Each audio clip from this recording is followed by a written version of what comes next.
Sherif Berea, first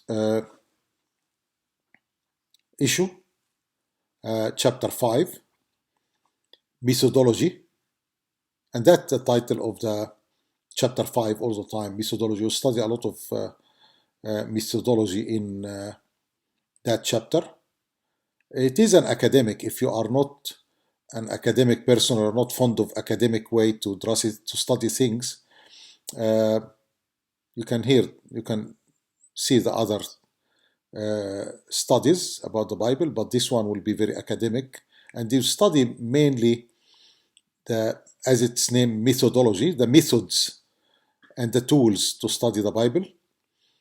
And one of the most important tools to study the Bible is hermeneutic.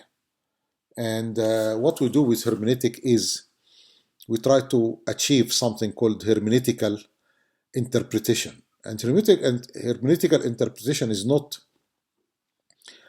something that we can just stretch our hands and handle, but it is something that can be done in many ways, and we try to improve until we reach the best way possible. Hermeneutic means we travel to the time and place where the text or the oracle was written or said, and make our research there and then, and bring it back to the contemporary reader now and here. That's too simple. Probably I'll elaborate on that a little bit. We go to where things happen, event or incident or confrontation or encounter or situation or circumstances or maybe oracle or delivery of a talk or something, and stay there with the intended reader or intended listener or intended audience, and watch. First, we have to watch the personality of the writer, the earthly writer, or the one that said it, and the place where it's said, if it was in the temple or in the mountain or in the desert or in the garden or wherever, and the time of the day and the day of the year and the era, the time, like what century or what millennium was said, and we start to watch, observe in all those things the language, if it is Greek or Hebrew, the culture, if it is Old Testament culture or New Testament culture or in between, and we study also the situation that's happened, and we study the genre, if that person is talking about history that happened before, or prophecy or command or literature or something, and we put that text in the right place hermeneutically and bring it back to the contemporary reader or contemporary audience, like I'm doing now, talking about things, and we try to translate it in an appropriate way. If you studied translation or interpretation at any time, you'll understand what I say now. We translate.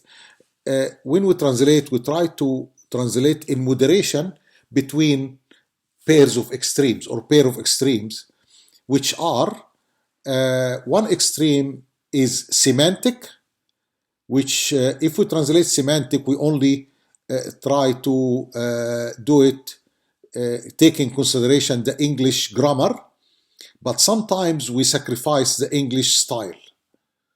The only thing that's more extreme than semantic is literal translation. When you put word for word, like the computer does when you have, when you ask Google or something and you translate, that's literal. Sometimes they add a bit of more intelligence to make it more semantic, but you have to review it and fix it. You can never take it for granted. Some translations can be better than others. The other side, the other extreme would be pragmatic. Pragmatic is only to give the meaning of what's said, but you may spare all the words of the sentence.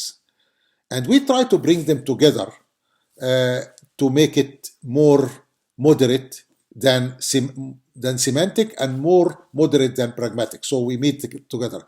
The most semantic translation of the Bible is New American Standard Bible. The most pragmatic is probably NIV or something. And we try to meet in the middle. That's probably New English Version Bible or Version Translation, or New King James, maybe. I tend to go more semantic to the New American Standard Bible. Obviously, it's my favorite, because if you have any background, studied one day Hebrew and Greek, you would like more semantic, because it gives you more connection to the original languages. And that's what hermeneutic is. We try to study and understand the Bible the way God intended to. And the Bible was written over 1,000 years, 2,000 years ago. So it was written from 3,000 years ago till 2,000 years ago, over 1,000 years, except of a bit more than 300 years of silence in the middle between the two testaments, or two covenants, the Old Covenant, the Old Testament, or the New Covenant, the New Testament. The word New Testament, New Covenant is not only a book. That book expresses the covenant of the era. So that's one thing we have to know about the Bible in trying to understand the Bible. May God give us grace to try to understand what He intended to tell us in the Bible, particularly in our contemporary era, so we can understand the Bible the way God wanted us to understand it in our time.